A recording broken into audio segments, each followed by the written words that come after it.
Welcome back today match prediction and highlight. তো কেমন আছো তোমরা?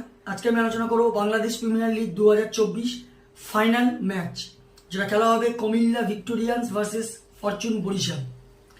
খেলাটা হবে আজ, আমি যদি ডেট বলি, 1 মার্চ 2024 ইন্ডিয়ান টাইমে সন্ধ্যে 6:30 PM এ খেলা। আর যদি বাংলাদেশের লোকাল টাইম দেখি, বাংলাদেশের লোকাল টাইমে সন্ধ্যে 7 PM 7 PM এ খেলা। খেলা হবে ঢাকায়, শের বাংলা ন্যাশনাল স্টেডিয়াম ঢাকায়, খেলা মিরপুরে। তো প্রথম আলোচনা করব ঢাকার ওয়েদার কন্ডিশন নিয়ে।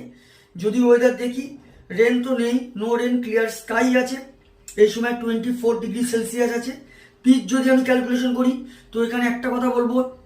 প্রথম কথা হচ্ছে ফাইনালের মতো গেম, এই নকআউট স্টেজ উইনার ফাইনালের মতো গেম হিসাবে টসে জিতে ফার্স্ট ব্যাটিং করা বেস্ট অপশন হবে। আবার এখানে সেকেন্ড ব্যাট করা বেস্ট অপশন হবে। এর কারণ হচ্ছে ঢাকার পিচ কিছুটা চেঞ্জেস এসছে। টসে জিতে যদি ফার্স্ট ব্যাট করা যায় তাহলে 180 প্লাস করতেই হবে, তাহলে ডিফেন্ডেবল টোটাল হবে। কিন্তু ফার্স্ট ইনিংসে 180 প্লাস করাটা খুবই ডিফিকাল্ট হয়ে যায়। স্লোয়ার প্রথম 10 ওভার স্লোয়ার থাকে, যেটা চাপ হয়ে যায়। 150-160 মধ্যে রেস্ট্রিক্ট হয়, যেটা চেজেবল হয়ে যায়। তো এখানে এই কন্ডিশন আমি বলতে পারি টসে জিতে ফিল্ডিং নেওয়াটাই বেস্ট অপশন হবে। কুমিল্লা ভিক্টোরিয়ানে যদি আমি প্রেডিক্ট 11 দেখি, Sunil Narine, Johnson Charles, Liton Das captain cum wicket keeper, Towhid Hridoy, Mahidul Islam Ankon, Moeen Ali, Andre Russell, Zakir Ali, Tanvir Islam, রহানাত দুলা বর্ষণ, মুশফিক হাসান। ফরচুন বরিশালে যদি আমি প্রেডিক্ট 11 দেখি, Tamim Iqbal captain, Kyle Mayers, Soumya Sarkar, David Miller, Mushfiqur Rahim wicket keeper, Mahmudullah, Mehidy Hasan Miraz, James Fuller, Mohammad Saifuddin, Obed McCoy আর তাইজুল ইসলাম। দুটো টিমের আমি প্রেডিক্ট 11 বলে দিলাম। লাস্ট ম্যাচ যদি দেখি, Comilla Victorian last match win হয়ে আছে রংপুরের কাছে। কুমিল্লা ভিক্টোরিয়ানের লাস্ট ম্যাচ সব থেকে হাসিল করে লিটন দাস, 83 রান। আর যদি বোলিং পারফর্ম দেখি, সব থেকে উইকেট টেকার বল করে অ্যান্ড্রু রাসেল, 37 রান দিয়ে 2 উইকেট নেয়। Fortune Barishal last match win হয়ে আছে রংপুরের কাছে। ফরচুন বরিশালের হয়ে লাস্ট ম্যাচ সব থেকে হাই স্কোর করে মুশফিকা রহিম, 47 রান নট আউট। আর যদি বোলিং পারফর্ম দেখি, সব থেকে উইকেট টেকার ইকোনমিক বল করে জেমস ফুলার, 25 রান দিয়ে 3 উইকেট নেয়। তো যাই হোক, কুমিল্লা ভিক্টোরিয়ান ফার্সে রংপুর রাইডার, দুটো টিম যদি পার্সেন্টেজ ক্যালকুলেশন করা হয়, এখানে আমি 50-50 বলবো।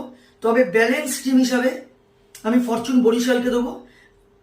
কুমিল্লা ভিক্টোরিয়ান আর ফরচুন বরিশাল, ভুল করে রংপুর রাইডার বলে দিচ্ছি। কুমিল্লা ভিক্টোরিয়ান, ফরচুন বরিশাল দুটো টিম যদি পার্সেন্টেজ দেখা যায়, তো এখানে আমি 50-50 দেবো। তবে এখানে ব্যালেন্স টিম হিসাবে ফরচুন বরিশালকে দেবো, যথেষ্ট ব্যালেন্স টিম। অ্যাভারেজ টিম হিসাবে কুমিল্লা ভিক্টোরিয়া দেবো। তো এখানে যদি আমি বিপিএল এর হিস্ট্রি দেখি, তো এখনো পর্যন্ত একবারও Comilla victorian fortune Barishal champion হয়নি।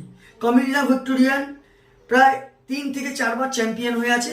আর ফরচুন বরিশাল দুবার রানার আপ খেলেছে কুমিল্লা ভিক্টোরিয়ানের সঙ্গে, দুবারই ম্যাচ হেরেছে। আর টানা লাস্ট দুটো ইয়ারই কুমিল্লা ভিক্টোরিয়ান চ্যাম্পিয়ন হয়েছে। এইটা যদি কুমিল্লা ভিক্টোরিয়ান চ্যাম্পিয়ন হয়ে যায় তাহলে হ্যাট্রিক হয়ে যাবে। তো আমার ক্যালকুলেশন, আজকের চ্যাম্পিয়ন আর match winner fortune Barishal win this game. Fortune Barishal win হবে আর ফার্স্ট টাইম বিবিএল উইনার হবে, এটা আমার ক্যালকুলেশন।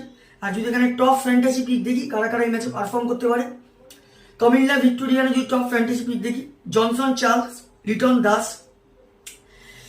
অ্যান্ড্রু রাসেল আর তো মঈন আলীকে টপ ফ্যান্টাসি পিকের মধ্যে রাখবো। ফরচুন বরিশালে যদি টপ ফ্যান্টাসি পিক দেখি, এখানে আমি কার্ল মায়ার, সৌম্য সরকার, মাহমুদুল্লাহ আর মোহাম্মদ সাইফুদ্দিনকে টপ ফ্যান্টাসি পিকের মধ্যে রাখবো। রানের যদি ক্যালকুলেশন করা হয়, কুমিল্লা ভিক্টোরিয়ান যদি ফার্স্ট ব্যাট করে, তো আমার ক্যালকুলেশন 150 থেকে 160 মধ্যে রেস্ট্রিক্ট হবে, যেটা 5 কি 4 উইকেটে বরিশাল চ্যাম্পিয়ন হবে বা উইনার হবে। আর বরিশাল যদি ফার্স্ট ব্যাট করে, তো আমার ক্যালকুলেশন বরিশাল 180 প্লাস করবে, যেটা 15 কি 20 রানে ফরচুন বরিশাল উইন হবে। মানে আমার prediction champion winner fortune Barishal win this game. তো ভিডিওটি ভালো লাগলে লাইক করো, শেয়ার করো, কমেন্ট করো আর সাবস্ক্রাইব করো। বাই।